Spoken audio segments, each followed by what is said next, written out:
Emergency powers to give Stormont's rowing parties extra time to strike a powersharing deal have been backed by MPS, amid fears of direct rule returning.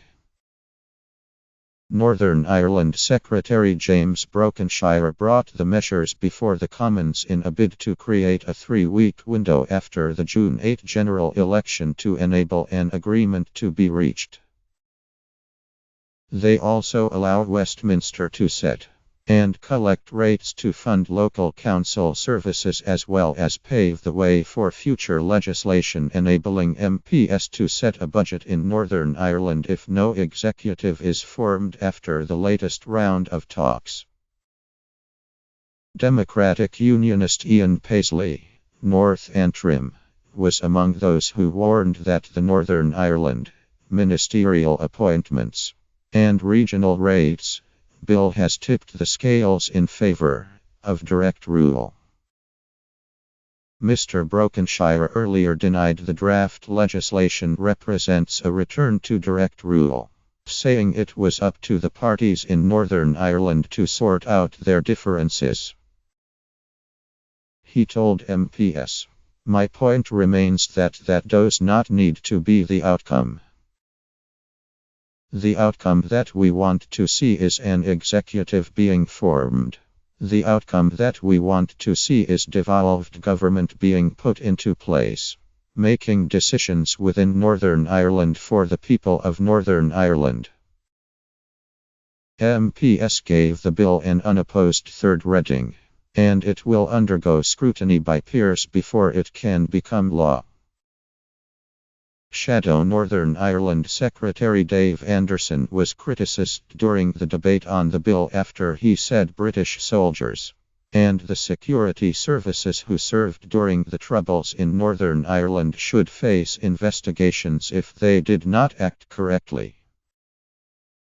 The Labour frontbencher, who is not seeking re-election, went against pleas from Conservative and DUP MPS who said the police and soldiers who served in Northern Ireland should not face fresh probes into their conduct. There has been concern over British veterans being investigated for their conduct in Northern Ireland, over incidents that happened up to 40 years ago. Tory James Heapy, Wells, asked Mr. Anderson, "I wonder if you might join me in confirming your belief that the British Army should not be subject to further investigations for the actions that they took during the Troubles. Would you confirm that your party under its current leadership, that they have their loyalty firmly with the British Army, not the IRA?" Mr. Anderson replied, "I think it's quite clear from my point of view that if people in uniform, if they did not act correctly, then I'm sorry, I can't agree that they shouldn't be brought to book. Because what signal are we sending out? That it's all right to act out of order? We expect the highest standards from our great people in uniform." In terms of his comments about the leadership, it's very clear that my party is committed to our armed forces and not to any terrorist organization. The DUP's Sammy Wilson, East Antrim, said incidents where the police or army were involved should not be treated as murder. He added, "That's the inequality and what causes the anger that we have seen in so many families. That every killing by terrorists was no doubt a murder. It was illegal.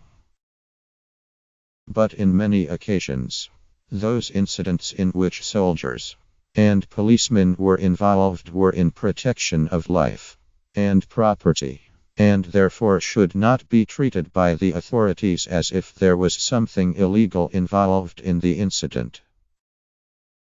Mr. Anderson said, "I'm very clear that the vast majority of the things that were done by our forces were not murder.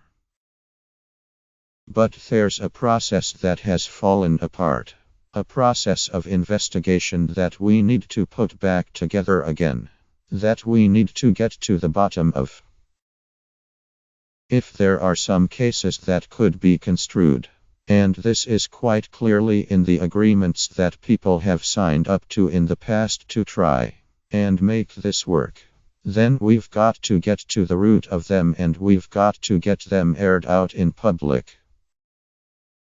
Snap election scuppers any chance of resolution.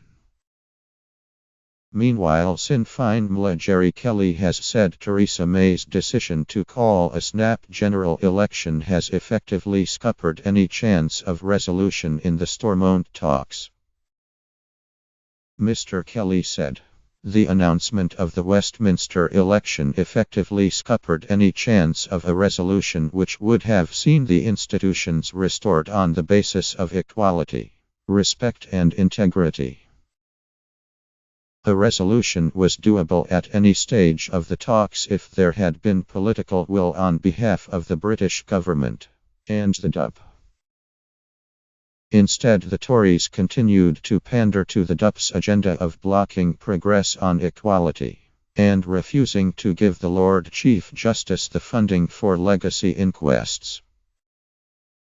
We met with the other parties today to discuss ways to maximize the anti-Brexit, anti-austerity, pro-rights vote. These are preliminary discussions, and we are exploring the possibilities of achieving a progressive alliance in this election, and those talks will continue. The focus now moves to the election on June 8th, and Sinn Féin is calling on the electorate to send a message to Theresa May that we are opposed to the Tory /DUP Brexit and cuts agenda.